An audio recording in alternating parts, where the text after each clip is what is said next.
Hello and welcome to part 2 of a two-part video set on preparing your computer for the Atlas Masterclass. And these videos in particular are targeted at people who are running computers with a Linux Red Hat distribution installed. And as an example, we're using Fedora to show this. All right, so in the first video, we installed a new version of Java and then set up our system to point to that version of Java and not the default install, which you can see here.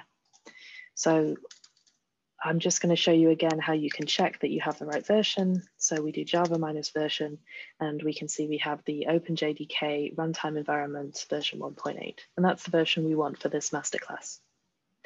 So now we're going to try downloading and running HYPATIA, and all we need to do that is to open a browser. I'm just going to use Firefox, and we're going to go to hypatia.phys.universityofathens.dr/downloads. And don't worry about writing down these links, they're in the text below the video. So on this site, you can see various versions of HYPATIA. In this masterclass, we're just going to use the most recent one, which is 7.4. So go ahead and download the zip file for that, and we're going to save the file. And my internet's picking up a bit, so this isn't taking as long as it did earlier. Okay, almost there.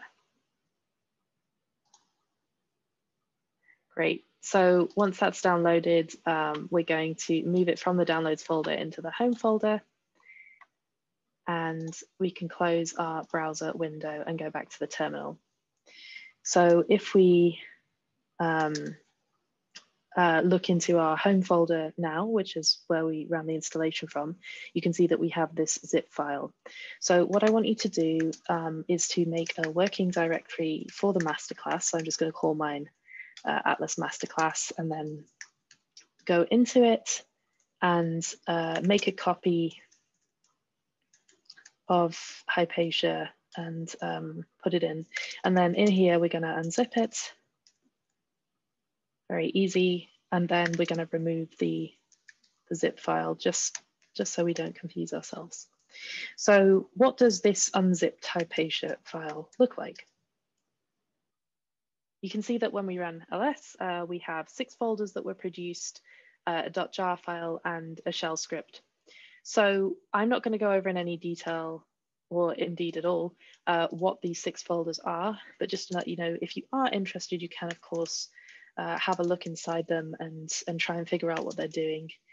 It could be useful to know during the masterclass, but it's definitely not required. It just could be interesting if you want to know how the software works. So the .jar file here is the executable for the program, and there are 2 ways we can run this. So we can either just source the, oops, not like that. We can either just source the shell script like that, or we can have a look inside the shell script, which I'm going to use cat to do that. And you can see that it's a very simple script. So this line just tells you that it's meant to be executed in the bash shell. And then this line is the actual whole command to run HYPATIA. So it's saying use Java to run the program. And then we're going to execute a file of type jar. And then this is the file. So let's try doing that ourselves. So Java minus jar, HYPATIA. And there you go. You can see that the loading window is popping up there, and there we have it. So HYPATIA itself actually produces 4 different windows for you. There's the control window, there's the track momentum window, there's the canvas, which gives you a way to display the Atlas event display, and there's a toolbar at the top. So what I'd like you to do now is go to one of my colleagues' videos where he'll explain exactly what all these windows do and show you how to get started with the analysis. There's one more thing. So in the last video, I told you that I'd show you what happened if you tried to use system Java to run the software. So I've gone ahead and used the command that we used before to switch the version of Java that I'm using. So you can see now that when I run Java -version, I'm running the system Java, which is this 11.09 -EA. So then if I try and launch HYPATIA, and I can do it this time using the, well, no, let's keep it the same so you can see that there's a difference. Using the Java command.